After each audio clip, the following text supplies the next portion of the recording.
Hello and welcome. ഇന്ന് നമ്മൾ ആസ്വദിക്കാൻ പോകുന്നത് ജ്ഞാനേന്ദ്രപതി എന്ന ഒരു കണ്ടംപററി റൈറ്റർ ഇപ്പോഴും എഴുതിക്കൊണ്ടിരിക്കുന്ന ഒരു പോയറ്റിൻ്റെ ഒരു പോയമാണ് റേത് കെ ദ്വീപ് പസർ ആയേ ഹൈ. ഈ പോയത്തിലേക്ക് സ്ട്രെയിറ്റ് അവേ പോകാൻ പറ്റില്ല, because it needs a little bit of introduction. ഈ കവിത ഒരു മെസ്സേജും കൂടിയാണ്. ആസ്വാദനം മാത്രമല്ല ഇതിൻ്റെ ലക്ഷ്യം. So we need to deal it in that way. ഇതൊരു എക്കോ ക്രിട്ടിക്കൽ പോയിൻ്റ് ഓഫ് വ്യൂവിൽ എഴുതിയ ഒരു കവിതയാണ്. ഇൻഫാക്റ്റ് ജ്ഞാനേന്ദ്രപതിയുടെ മിക്ക കവിതകളും അങ്ങനെ തന്നെയാണ്.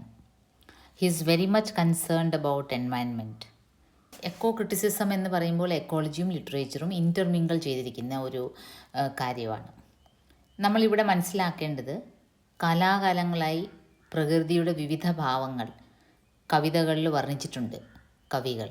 പക്ഷെ ഒരു 1960s പര്യാവരൺ വിമർശ് അല്ലെങ്കിൽ എക്കോ ക്രിറ്റിസിസം എന്ന ഒരു ബ്രാഞ്ച് തന്നെ ലിറ്ററേച്ചറിൽ കണ്ടു തുടങ്ങിയത്. പോസ്റ്റ് മോഡേൺ ലിറ്റററി തിയറീസിലാണ് ഇത് ഇത്രയധികം പ്രോമിനൻ്റ് ആയിട്ട് കണ്ടു തുടങ്ങിയത്.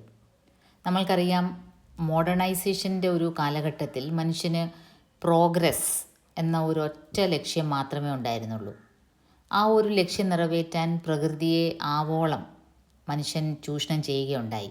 പല രീതിയിൽ വലിയ തോതിൽ മരങ്ങൾ മുറിച്ചു, മൈനിങ് ഇൻഡസ്ട്രി വലിയ തോതിൽ ഖനനം ചെയ്ത്, മെറൈൻ റിസോഴ്സസ് ആവശ്യത്തിലധികം നമ്മൾ ചൂഷണം ചെയ്തു.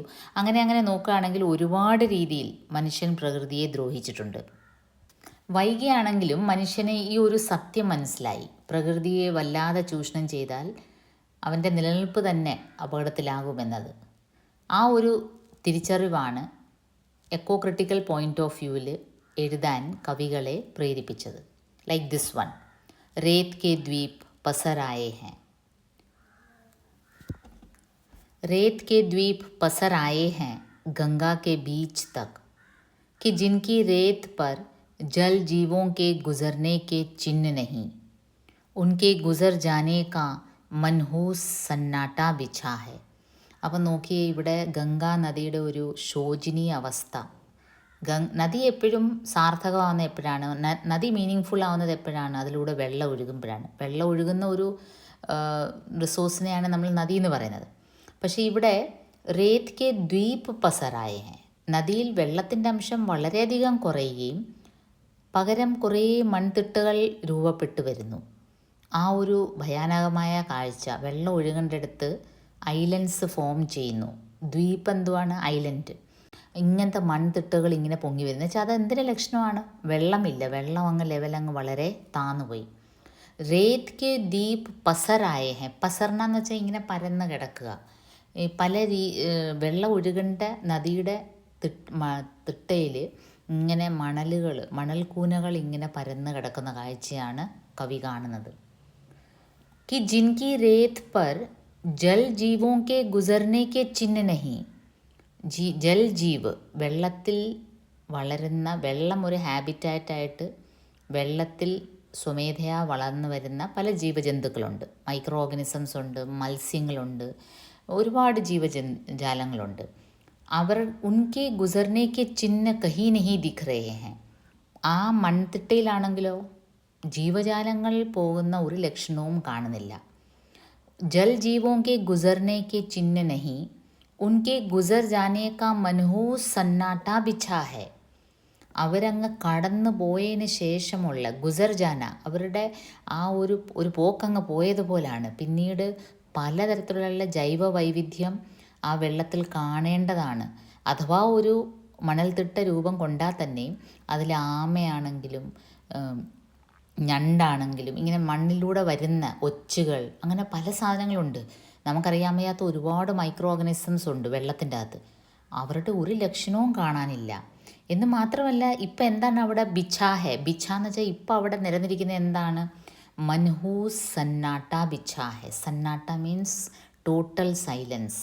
മൻഹൂസ് എന്ന് വെച്ചാൽ ഒരു നശിച്ച സൈലൻസ് എന്ന് വെച്ചാൽ നമുക്ക് വല്ലാതെ നമ്മളെ വേദനിപ്പിക്കുന്ന ജീവജാലങ്ങൾ അങ്ങോട്ടും ഇങ്ങോട്ടും.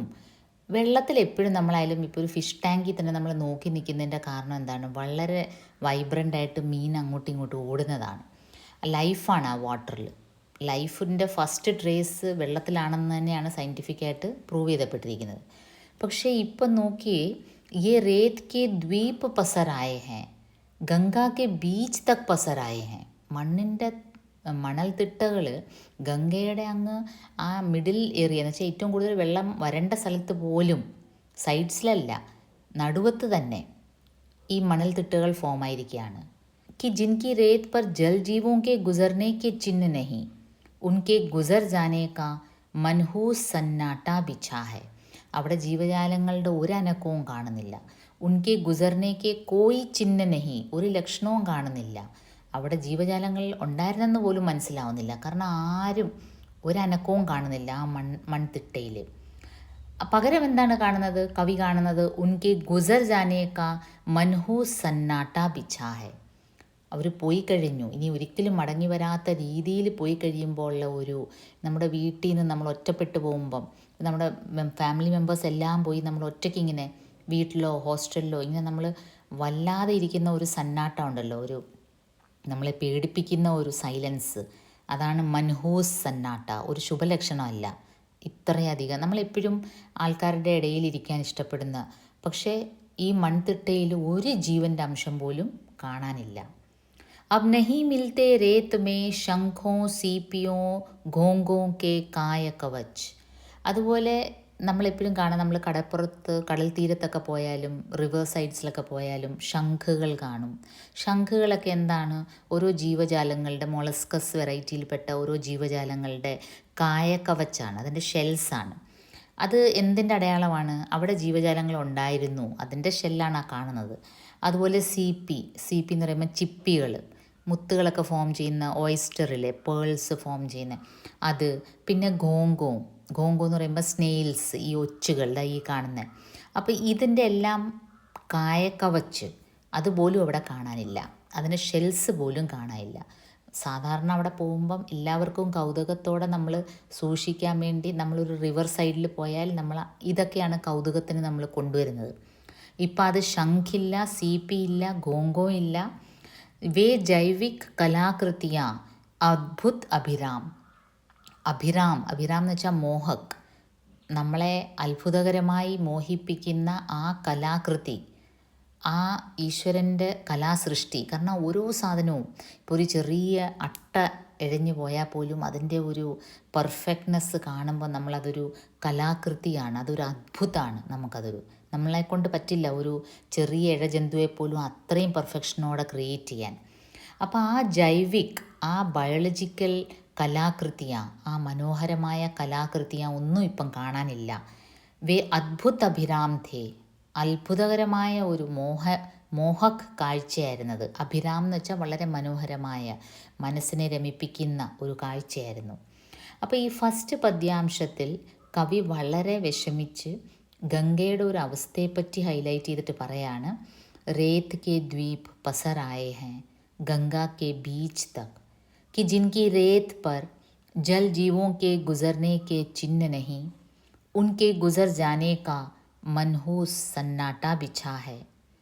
अब नहीं मिलते रेत में शंखों सीपियों घोंघों के काय कवच, वे जैविक कलाकृतियाँ अद्भुत अभिराम. ഈശ്വരൻ്റെ ആ കലാകൃതി, ആ ബയോളജിക്കൽ വെറൈറ്റി, ക്രിയേഷൻ്റെ ആ ഒരു വെറൈറ്റി അതിപ്പോഴെങ്ങും കാണാനില്ല. ഇപ്പം പകരം എന്താണുള്ളത്? മനഹൂസ് സന്നാട്ട, ഒരു നശിച്ച ഒരു സൈലൻസ്, ഛായാ ഹുവാ ഹെ. അതാണ് എല്ലായിടവും. ഈ റിവറിൻ്റെ സൈഡിൽ ചെന്നാൽ ഇപ്പോൾ ഇതാണ് കാണുന്നത്. रेत पसार पर जहाँ जहाँ आवारा फूलों के अलमस्त भौरों के दिन बीत गए पीली तितलियों के. अब നെക്സ്റ്റ് പദ്യാംശത്തിൽ അദ്ദേഹം പറയാണ്, വോ ദിൻ ബീത് ഗയ്, പഴയ കാലമായിരുന്ന കാലം. അപ്പോഴെന്തായിരുന്നു? റേത്ത് പസാർ പർ, അഥവാ നദിയുടെ മടിത്തട്ടിൽ ഇങ്ങനെ ഒരു ഐലൻഡൊക്കെ ഫോം ആയാൽ തന്നെ അന്നൊക്കെ എങ്ങനെയായിരുന്നു? ആവാര ഫൂൽ ഖിൽത്തേ ഥേ. ആവാര ഫൂൽ എന്ന് വെച്ചാൽ ചോദിക്കാനും പറയാനും ആരും ഇല്ലാത്ത കാട്ടുചെടി, ആ കാട്ടുചെടിയിൽ നിന്നുണ്ടാവുന്ന പൂക്കൾ, ആവാര ഫൂൽ. അൽമസ്ത് ഭോരെ, എന്നിട്ട് അൽമസ്ത്, വളരെയധികം റൊമാൻറ്റിക്കായിട്ട് ആ പൂക്കളിലിരിക്കുന്ന വണ്ടുകൾ. അവർക്ക് ഈ പൂക്കളെ ചോദിക്കാനും പറയാനും ആരുമില്ല, ആവാരയാണ്. എങ്ങോ കാട്ടിൽ വളർന്നു വന്നതാണ്, ആ നദിയുടെ മടിത്തട്ടിൽ വളർന്നു വന്നതാണ്. അതിൽ അൽമസ്ത് ഭോര പറക്കുന്നത്, വണ്ടുകൾ ഇങ്ങനെ അതിനെ ചുറ്റിപ്പറ്റി പറക്കുന്നത്, ആ പൂക്കൾ.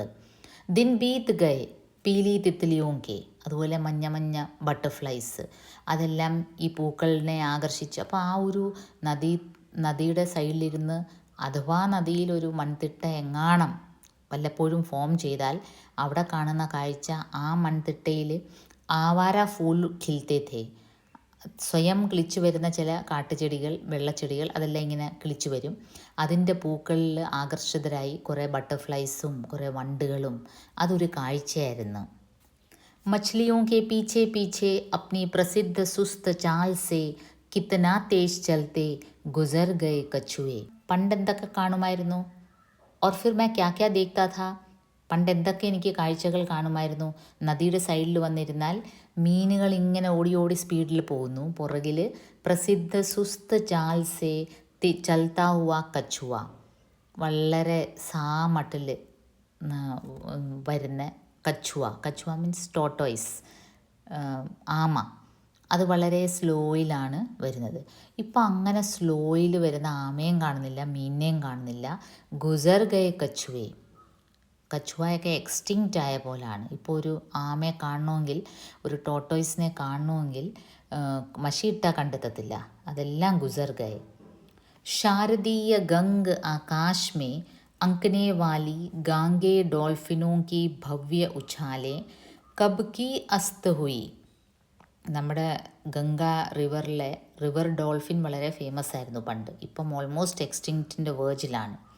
അപ്പോൾ ശാരദീയ ഗംഗ ആകാശ് മേ, ശാരദീയ ശരദ് ഋതുക്കെ ഠീക് ബാദ്, നമ്മുടെ ഈ 12 മന്ത്സിനെ 6 ഋതുക്കളായിട്ടാണ് നമ്മൾ നമ്മുടെ കലണ്ടറിൽ നമ്മൾ രേഖപ്പെടുത്തുന്നത്.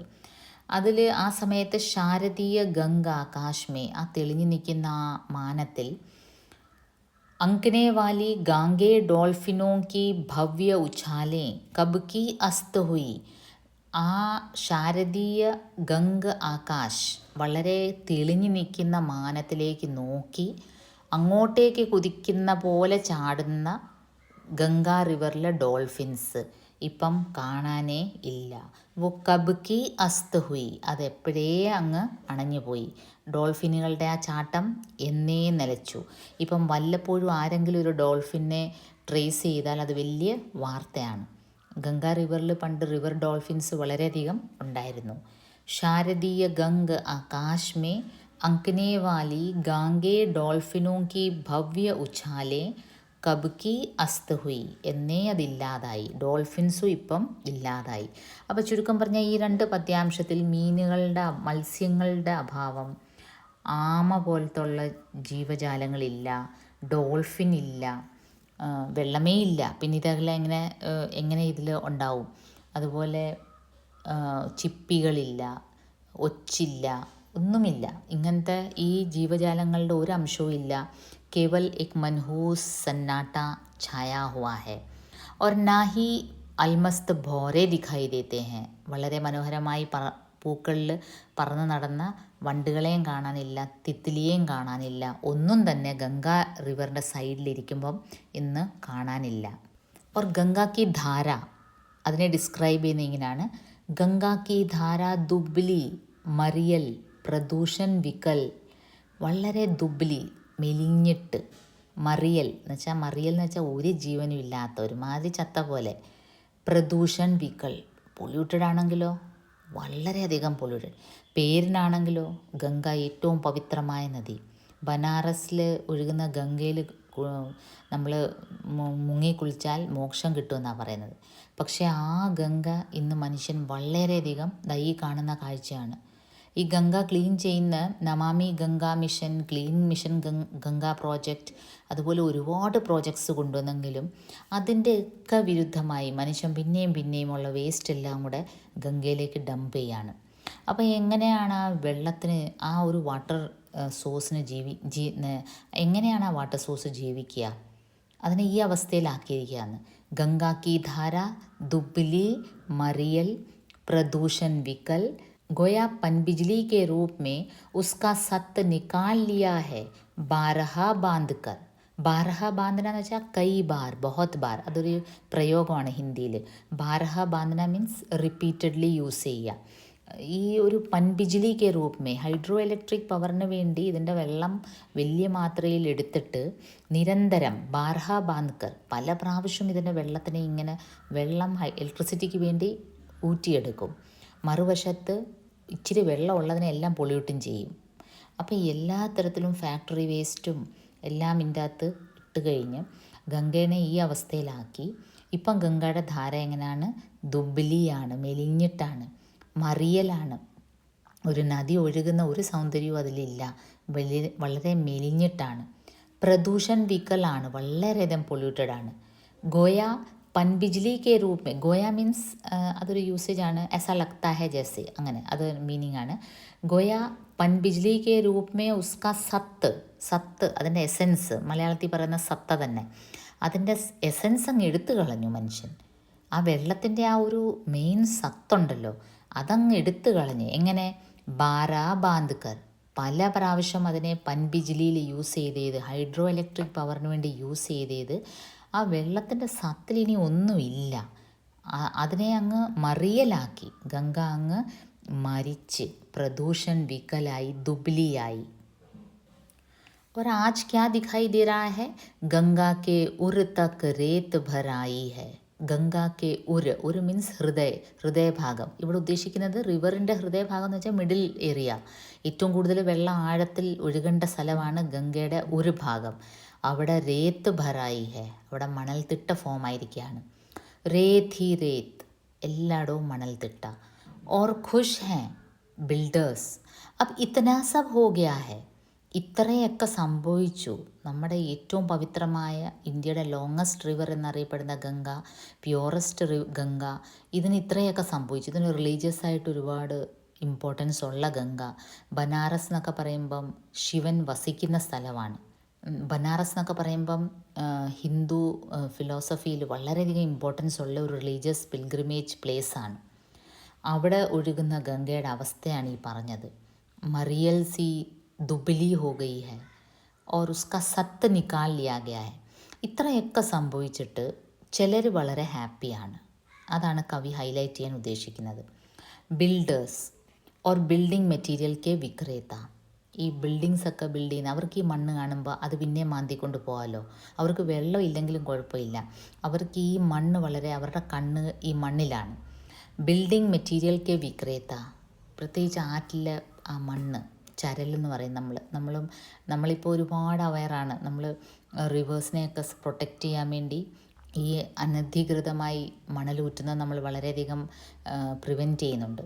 അപ്പോൾ ഈ ബിൽഡേഴ്സിന്, അതുപോലെ ഈ ബിൽഡിംഗ് മെറ്റീരിയലിൻ്റെയൊക്കെ ബിസിനസ് ചെയ്യുന്നവർക്ക് വേ ഖുഷ് ഹേ, അപ്നെ സ്വഭാവ് കാ സാരാ രജസ് സമേറ്റ് കർ റേത്ത് പർ ശില്പ് ഉക്കേർണേ വാലേ കലാകാർ. അതുപോലെ ചില ഈ പോയറ്റുണ്ടല്ലോ, ഈ ഗംഗയായിട്ട് വളരെയധികം ചേർന്ന് ജീവിക്കുന്ന ഒരു വ്യക്തിയാണ്.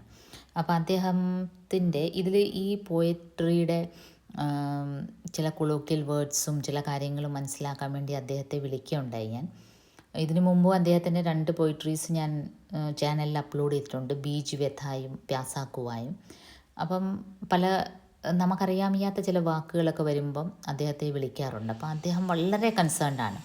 അദ്ദേഹം ഈ ഗംഗയുടെ ഇതിനെപ്പറ്റി പറയുന്നത്, ഈ മണൽത്തിട്ടകൾ ഇങ്ങനെ ഫോം ആവുമ്പം അവിടെ കുറേ കലാകാരന്മാർ മണൽ ശില്പം ഉണ്ടാക്കാനെന്നും പറഞ്ഞ് അവിടെ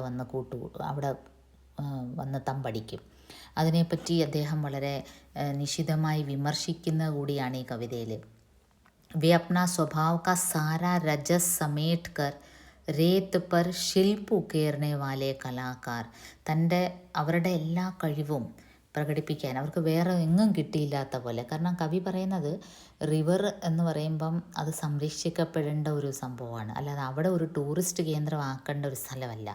പക്ഷേ ഗംഗയുടെ അടുത്ത് കാണുന്നത് ഈ കലാകാരന്മാർ ഈ മണൽത്തിട്ട ഫോം ആവുമ്പോൾ അവർക്കതൊരു ആഘോഷം പോലെയാണ്. അവിടെ വന്ന് കുറേ ശില്പങ്ങളുണ്ടാക്കുന്ന, മണൽ ശില്പങ്ങളുണ്ടാക്കുന്ന. और उन्हें निहारने സരാഹനെ വാലെ ഷെഹർ കെ സഹൃദയ, അതുപോലെ ഈ മണൽ ശില്പങ്ങളെല്ലാം ഉണ്ടാക്കി കഴിഞ്ഞ് സോഷ്യൽ മീഡിയയിലിടും, പത്രങ്ങളിലിടും. അപ്പോൾ അത് ഈ ടൗണിലെ കുറേ സഹൃദയം എന്നൊക്കെ കളിയാക്കി പറയുന്നതാണ്. ടൗണിലെ കുറേ സോ കോൾഡ് സഹൃദയ എന്ന് വെച്ചാൽ നല്ല കലാ ആസ്വാദകർ കളിയാക്കി പറയുന്നതാണ്. ടൗണിലെ കുറേ കലാ ആസ്വാദകർ സന്ധ്യയാകുമ്പോൾ ഈ മണൽ ശില്പങ്ങൾ കാണാനിറങ്ങും. और चैनलों और अखबारों के सांस्कृतिक संवाददाता, അതുപോലെ ചാനലുകളിൽ പിന്നെ ന്യൂസ് പേപ്പേഴ്സിൽ എല്ലാം ഈ മണൽ ശില്പങ്ങളെ പറ്റി വളരെയധികം പ്രകീർത്തിച്ച് അത് ഒരു നദിയുടെ ഒരു മരണമാണെന്ന് അവർ മനസ്സിലാക്കുന്നില്ല എന്നാണ് കവി പറയുന്നത്. നദിയുടെ നെഞ്ചത്താണോ ശില്പം പണിയേണ്ടത്?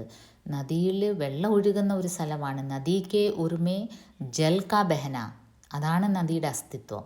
പക്ഷേ അവിടെ ഈ കലാകാരന്മാരും ഈ സോഷ്യൽ മീഡിയയും ഈ അഖബാർ അല്ലേ അതുപോലെ ഈ കൾച്ചറൽ ഇത് നടത്തുന്നവരും സാംസ്കൃതിക് സംവാദാത്ത അവരിതെല്ലാം വലിയ ഹൈലൈറ്റ് ചെയ്ത് ഈ മണൽ ശില്പങ്ങളെ വളരെയധികം പുകഴ്ത്തി. അത് കേട്ടിട്ട് കാണാൻ സന്ധ്യയാവുമ്പം ടൗണിലെ കുറേ സഹൃദയർ സോ കോൾഡ് അവരിങ്ങനെ ടൂറിന് വരുന്ന പോലെ ഗംഗ ഇങ്ങനെ ഉണങ്ങിക്കൊണ്ടിരിക്കുകയാണ്, അതിൻ്റെ മണൽത്തിട്ട ഫോം ആയിക്കൊണ്ടിരിക്കുകയാണ്. അപ്പോൾ ഈ റിവറിനെ ഒന്ന് പുനർജീവിപ്പിക്കാനുള്ള ശ്രമം നടത്തുന്നതിന് പകരം അതൊരു ആഘോഷമാക്കി മാറ്റുന്ന മനുഷ്യരെ കളിയാക്കി എഴുതിയൊരു കവിതയാണ്. और रेत पर आकृति श्रृंखला की कविताएं लिखने वाले कवി, അതുപോലെ ഈ കലാകാരന്മാർ മണ്ണുകൊണ്ടുള്ള ശില്പങ്ങൾ അവിടെ തീർത്തു കഴിഞ്ഞ് കുറേ കവികൾ വന്ന് അതിനെപ്പറ്റി കുറേ കവിത എഴുതുന്നു. और उन कविताओं के गुण गाने वाले आलोचक, അതുമാത്രമല്ല കുറേ ക്രിട്ടിക്സ് ആ പോയിട്രീസ് നല്ലതാണെന്ന് പറഞ്ഞ് പ്രകീർത്തിക്കുന്ന കുറേ നിരൂപകർ, അവരെയും കളിയാക്കുകയാണ്. അപ്പോൾ ഒരു നദിയുടെ മരണം മനസ്സിലാക്കാതെ അതൊരു ആഘോഷമായിട്ട് എടുക്കുന്ന ഒരു പറ്റം കലാകാരന്മാർ, ഒരു പറ്റം മീഡിയക്കാർ, ഒരു പറ്റം കവികൾ, അതുപോലെ തന്നെ നിരൂപകർ, ഇവരെല്ലാവരെയും കളിയാക്കി നിശിതമായിട്ട് എഴുതിയ ഒരു കവിതയാണ് ഈ രേത് കെ ദ്വീപ് പസരായേ ഹെ. കവിത പിന്നെയും ഇങ്ങനെ പോവാണ്. യേ ജോ രേത് കോ ഉപജീവ്യ കർ ഖിൽനെ വാലി കലാ കെ കർമ്മി മർമ്മി ഉൻകാ മുഖ്യാലയ ഹെ വഹ കലാകർമ്മ പ്രോത്സാഹക് ന്യാസഭവൻ. അതുപോലെ തന്നെ ഈ കവി പറയുന്നത് ഈ ഗംഗയുടെ തൊട്ടടുത്ത് തന്നെ ഒരു ന്യാസഭവനുണ്ട്, ഒരു വലിയ ബിൽഡിംഗ് ഉണ്ട് പോലും. അതിൻ്റെ ആക്ച്വൽ ലൊക്കേഷൻ എനിക്ക് സൈറ്റിൽ നിന്ന് എനിക്കത് ലൊക്കേറ്റ് ചെയ്യാൻ പറ്റിയില്ല. കാരണം പോയിറ്റിൻ്റെ അടുത്ത് വിളിച്ചപ്പം ഇങ്ങനെ ഉണ്ടെന്ന് പറഞ്ഞെന്നല്ലാതെ കൃത്യമായിട്ട് എനിക്കത് ലൊക്കേറ്റ് ചെയ്യാൻ പറ്റിയില്ല, അല്ലെ ആ പടം കാണിച്ചേന്. അപ്പോൾ കവി പറയുന്നത് ഈ കലാകാരന്മാരെ പ്രോത്സാഹിപ്പിക്കുന്ന ഒരു ഓഫീസാണ് പോലും ആ ന്യാസ് ഭവൻ. അത് ഈ കലാകർമ്മിലുള്ളവരെ പ്രോത്സാഹിപ്പിക്കുന്ന ഒരു ഭവനാണ്. അത് ഗംഗാക്കെ ഏൻ കിനാരെ ഉഠാഹെ, അത് ഗംഗയുടെ തൊട്ടടുത്താണ് ആ ഭവൻ പണിതിരിക്കുന്നതെന്ന്.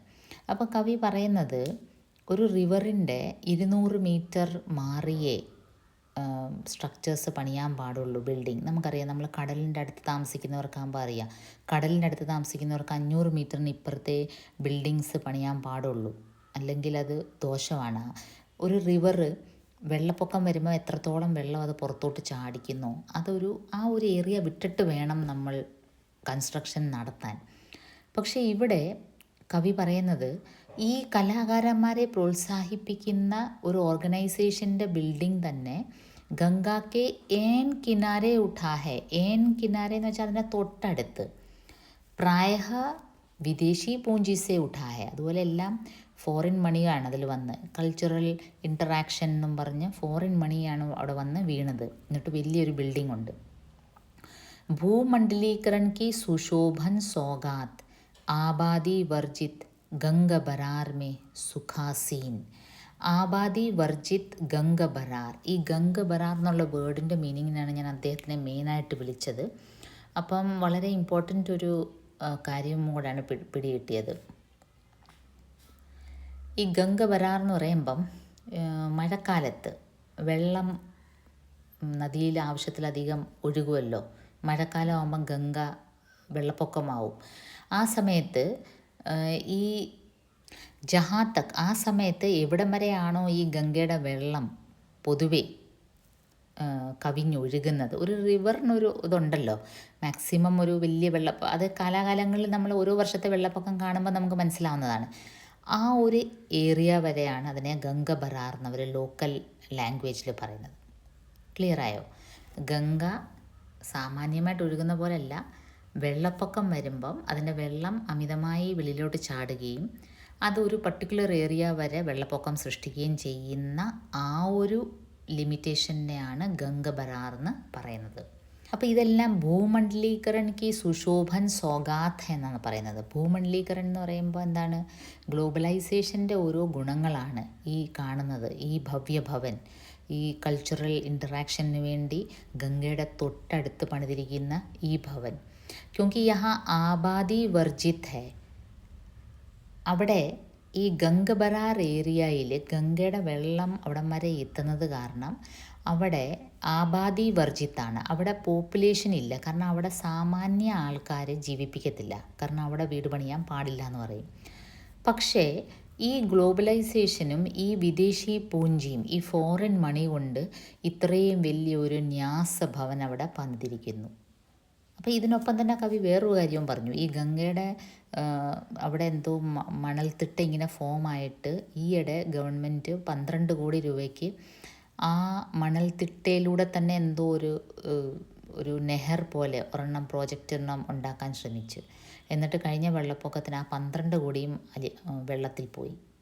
അങ്ങനെ വെച്ചാൽ നദിയുടെ നെഞ്ചത്ത് അവർ ടൂറിസം ഉദ്ദേശിച്ച് ആൾക്കാരെ, അവരുടെ ഐഡിയ എന്താണെന്ന് വെച്ചാൽ ഈ മണൽത്തിട്ടയിൽ കുറേ കടകളും കുറേ ടൂറിസ്റ്റ് അട്രാക്ഷൻ ഏരിയ ആയിട്ട് വെച്ച്. കാരണം ഗംഗ അവിടെ ഒരുപാട് പേര്, പവിത്ര നദിയായതുകൊണ്ട് ഒരുപാട് പേര് ദർശനത്തിന് വരും. ഗംഗയെ മുങ്ങി കുളിക്കാൻ ഒരുപാട് പേര് വരും. അപ്പോൾ അതൊരു വിൽപ്പന ചരക്കാക്കി ഗംഗയെ മാറ്റാൻ വേണ്ടി ഇവരെന്തോ ഒരു പ്രോജക്റ്റ് ഗവൺമെൻറ് ചെയ്യുകയും ഈ കഴിഞ്ഞ വെള്ളപ്പൊക്കത്തിന് അത്രയും 12 കോടി രൂപയ്ക്ക് ചെയ്തതെല്ലാം വെള്ളത്തിലായെന്നും പറയുന്നു. അപ്പോൾ ഈ ഗംഗ ബരാർ ഏരിയയിൽ ഗംഗ കവിഞ്ഞൊഴുകുമ്പം എത്തുന്ന അത്രയും ദൂരത്തിൽ ജനങ്ങളെ താമസിപ്പിക്കത്തില്ല. പക്ഷെ അവിടെ ഈ വലിയ വലിയ വിദേശി പൂഞ്ചിയുള്ളവർ വലിയ വലിയ ബിൽഡിംഗ് പണിയും. അവരെ എതിർക്കാൻ ആരുമില്ല. അവർക്ക് പെർമിഷൻ കൊടുക്കാൻ ഗവൺമെൻറ് ജീവനക്കാരുണ്ട്. അവരെ അത് അരുത് എന്ന് പറയാൻ ആരും ഇല്ല. സോ इसलिए क्या है, वे वहाँ सुखासीन हैं, वे वहाँ काफ़ी सुख से रह रहे हैं. കാരണം റിവർ വ്യൂ ബിൽഡിങ്ങിന് വളരെയധികം ഇമ്പോർട്ടൻസ് ഉണ്ട്. നമ്മുടെ നാട്ടിൽ കുറച്ച് നാൾ മുമ്പ് 2-3 വർഷമായി കാണുമില്ലേ, കൊച്ചിയിലൊരു ഫ്ലാറ്റ് സുപ്രീം കോടതിയുടെ വിധി അനുസരിച്ച് റിവറിൻ്റെ തൊട്ടടുത്താന്ന് പറഞ്ഞുകൊണ്ട്, കായലിനോട് ചേർന്നാന്ന് പറഞ്ഞുകൊണ്ട് ഇടിച്ചു പൊളിക്കുകയുണ്ടായി. അതൊക്കെ ആക്ച്വലി കൺസ്ട്രക്ഷൻ്റെ മുമ്പ് തന്നെ അതിന് കൺസ്ട്രക്ഷന് അനുമതിയെ കൊടുക്കാൻ പാടില്ല. കാരണം കോടികൾ മുടക്കി പണിത് കഴിഞ്ഞ് ആൾക്കാരതിൽ താമസമായി കഴിഞ്ഞ് അത് ഇടിച്ചു പൊളിക്കുക എന്നൊക്കെ വെച്ചാൽ, അപ്പോൾ ഇത് ഈ സിസ്റ്റത്തിൻ്റെ ഒരു തെറ്റാണ്. ഈ ഒഫീഷ്യൽസിനെ വെച്ചിരിക്കുന്നത് ആ സ്ഥലത്ത് കൺസ്ട്രക്ഷൻ അലൗ ചെയ്യാൻ പാടില്ല. പക്ഷേ വലിയ വലിയ ബിൽഡേഴ്സ് അതൊക്കെ സാധിച്ചെടുക്കും. എല്ലാ റൂൾസും വയലേറ്റ് ചെയ്യും. ये जो रेत को उपजीव्य कर खिलने वाली कला के कर्मी मर्मी, रेत को उपजीव्य कर खिलने वाली, ഈ മണലിനെ ഉപജീവന മാർഗമായി കൊണ്ട് നടക്കുന്ന കുറേ കലാകാരന്മാർ, കളിയാക്കി പറയാണ്, ഉൻകാ മുഖ്യാലയ ഹെ വഹ കലാകർമ്മ പ്രോത്സാഹക് ന്യാസ് ഭവൻ. ആ ഗംഗയുടെ സൈഡിൽ ഏൻ കിനാരെ തൊട്ടടുത്ത് ഉയർന്നിരിക്കുന്ന ആ വലിയ ന്യാസ് ഭവൻ ഈ ഗംഗയുടെ മണലിനെ ചൂഷണം ചെയ്ത് ജീവിക്കുന്ന കലാകാരന്മാരുടെ വലിയ ഒരു ബിൽഡിംഗാണ്. और ये कहाँ से बना है? प्रायः विदेशी पूंजी से. ഭൂമണ്ഡലീകരൺ की സുശോഭൻ സൗഗാത്ത് है. സൗഗാത്ത് ദിനം എന്ന് വെച്ചാൽ ഗിഫ്റ്റ് ചെയ്യുക. സുശോഭൻ വളരെ മനോഹരമായ, ഇതെല്ലാം ഗ്ലോബലൈസേഷൻ്റെ മനോഹരമായ ഗിഫ്റ്റുകളാണ് ഇതെല്ലാം. പക്ഷേ ഈ ഡെവലപ്പിംഗ് കൺട്രീസും അണ്ടർ ഡെവലപ്ഡ് കൺട്രീസും ഇത് മനസ്സിലാക്കത്തില്ല. ഈ ഗ്ലോബലൈസേഷൻ്റെയും ഈ ഒരു ക്യാപിറ്റലിസത്തിൻ്റെയൊക്കെ ഭാഗമായിട്ട് നമുക്ക് ഓരോരോ ബിൽഡിങ്സ് കെട്ടാൻ ഫണ്ട് കിട്ടുമ്പോൾ നമ്മളത് ഫണ്ട് കിട്ടിയല്ലോ എന്നും പറഞ്ഞ് കാണുന്നിടത്തെല്ലാം കയറി അവർ പറയുന്നിടത്തെല്ലാം ബിൽഡിംഗ് പണിയും. പക്ഷേ അത് നമ്മുടെ നാച്ചുറൽ റിസോഴ്സസിനെ നഷ്ടപ്പെടുത്തുന്നു എന്നുള്ള ബോധം നമുക്ക് ഉണ്ടാവുന്നില്ല. ഗംഗ शिकस्त पर गड़ाता आँख कि गंगा भय से भी सिकुड़ी जाती है, उर तक रेत और ആँഖോ മേ ഭരാ ഹുവാ പാനി. ഇനി ഗംഗ ബരാർ പോലെ തന്നെ അദ്ദേഹം പറഞ്ഞ് ഗംഗ ശിക്കസ് എന്ന് വെച്ചാൽ പാനി കാ കം ഹോ ജാന എന്ന് വെച്ചാൽ ആ ഭാഗത്ത് ഗംഗ ഇങ്ങനെ ആ ബനാറസ് ഏരിയയിൽ ഇങ്ങനെ ക്രസൻറ്റ് ഷേപ്പ്, മൂണിൻ്റെ ക്രസൻറ്റ് ഷേപ്പില്ലേ, അർദ്ധ ഗോളാകാരം, പാതി ചന്ദ്രൻ്റെ ഷേപ്പിലാണ് ഗംഗ ഒഴുകുന്നത്. അതുകൊണ്ട് തന്നെ ഗംഗ പല സ്ഥലത്തും ഒഴുകുന്നെങ്കിലും ഈ ബനാറസ് ഏരിയയിൽ ഒഴുകുന്ന ഗംഗയ്ക്ക് വളരെ ഇമ്പോർട്ടൻസ് ഉള്ളത് ഹിന്ദു റിലീജിയനിൽ. അതുകൊണ്ടാണെന്നാണ് പറയുന്നത്, ഈ മൂണിൻ്റെ ഷേപ്പിൽ ഒഴുകുന്ന ഗംഗ. അപ്പോൾ ഈ ഗംഗയുടെ വെള്ളം വളരെയധികം ഒഴുകുമ്പം ടച്ച് ചെയ്യുന്ന സ്ഥലം ഗംഗ ശിഖസ് എന്ന് പറഞ്ഞാൽ അദ്ദേഹം പറഞ്ഞ ജഹാ പാനി ബഹുത് കം ഹോ ജാത്ത ഹെ. അപ്പോൾ ഈ കേർവിൽ ഒഴുകുന്ന ഗംഗ ആയതുകൊണ്ട് വന്ന് ഒരേ സൈഡിലെ ഗംഗയിൽ ഒട്ടും അവിടെ വെള്ളപ്പൊക്കത്തിൽ പോലും ആ ഏരിയയിലോട്ട് വെള്ളം വരാറില്ല. അങ്ങനത്തെ ഒരു ഏരിയ ഉണ്ട് പോലും. गंग शिकस पर गड़ाता आँख कि गंगा भय से भी सिकुड़ी जाती है, उर तक रेत और आँखों में भरा हुआ पानी. गंगा की यह छवि भाती है ത്രാസദി കെ രസിയോങ്കോ.